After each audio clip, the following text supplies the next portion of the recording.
क्या कहेंगे? जिन 3 परिवारों ने जम्मू कश्मीर को एक तरह से लूटा और सब सुख साधन अपने लिए किए, आज उनके उम्मीदवार हारते दिख रहे हैं। उमर जी पहले कहते थे मैं एक भी विधानसभा नहीं लड़ूंगा, अब 2-2 सीटों से उमर अब्दुल्ला जी लड़ रहे हैं और दोनों पे ही हालत खस्ता है। कभी उनको अफजल गुरु याद आते हैं, कभी कोई और याद आता है।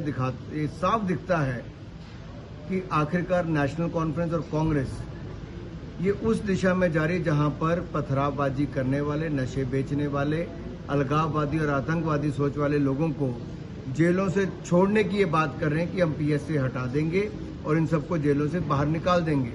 इसका मतलब ये जम्मू कश्मीर में नई आफत खड़ी करना चाहते हैं और ये आफत खड़ी जम्मू कश्मीर में जब होगी तो जम्मू कश्मीर की शांति भंग होगी। दूसरा, ये कहते हैं धारा 370 को खत्म कर वापस लागू करेंगे। इससे स्पष्ट दिखता है कि बाबा साहब अंबेडकर के भी खिलाफ है और जम्मू कश्मीर के लोगों के भी। बाबा साहब अंबेडकर भी धारा 370 के पक्ष में नहीं थे और धारा 370 की अगर वापस बहाली जो कांग्रेस और नेशनल कॉन्फ्रेंस सोचती करेंगे तो इसका मतलब वो सोचते हैं कि जो वाल्मीकि समुदाय उसके हक छीन लेंगे, जो पाक अधिकृत जम्मू कश्मीर है उसके जो शरणार्थी हैं उनके हक छीन लेंगे, जो रिजर्वेशन मिली है गुजर बकरवाल से लेके SC/ST समुदाय को उनका हक छीन लेंगे।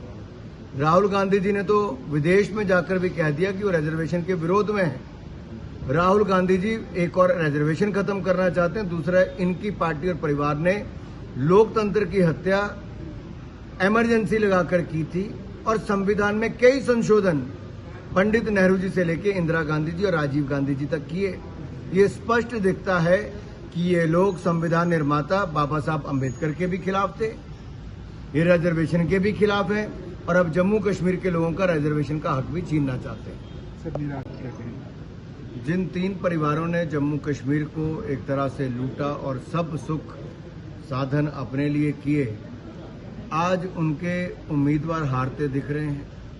उमर जी पहले कहते थे मैं एक भी विधानसभा नहीं लड़ूंगा, अब 2-2 सीटों से उमर अब्दुल्ला जी लड़ रहे हैं और दोनों पे ही हालत खस्ता है। कभी उनको अफजल गुरु याद आते हैं, कभी कोई और याद आता है।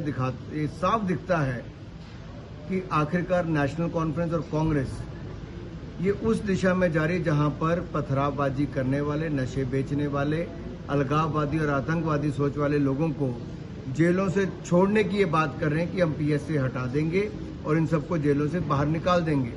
इसका मतलब ये जम्मू कश्मीर में नई आफत खड़ी करना चाहते हैं और ये आफत खड़ी जम्मू कश्मीर में जब होगी तो जम्मू कश्मीर की शांति भंग होगी। दूसरा, ये कहते हैं धारा 370 को खत्म कर वापस लागू करेंगे। इससे स्पष्ट दिखता है कि बाबा साहब अंबेडकर के भी खिलाफ है और जम्मू कश्मीर के लोगों के भी।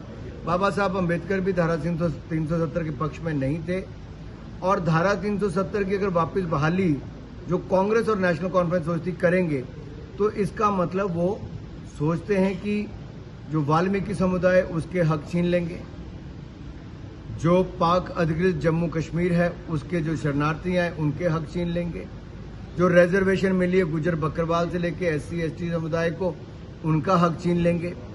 राहुल गांधी जी ने तो विदेश में जाकर भी कह दिया कि वो रिजर्वेशन के विरोध में है। राहुल गांधी जी एक और रिजर्वेशन खत्म करना चाहते हैं। दूसरा, इनकी पार्टी और परिवार ने लोकतंत्र की हत्या इमरजेंसी लगाकर की थी और संविधान में कई संशोधन पंडित नेहरू जी से लेकर इंदिरा गांधी जी और राजीव गांधी जी तक किए।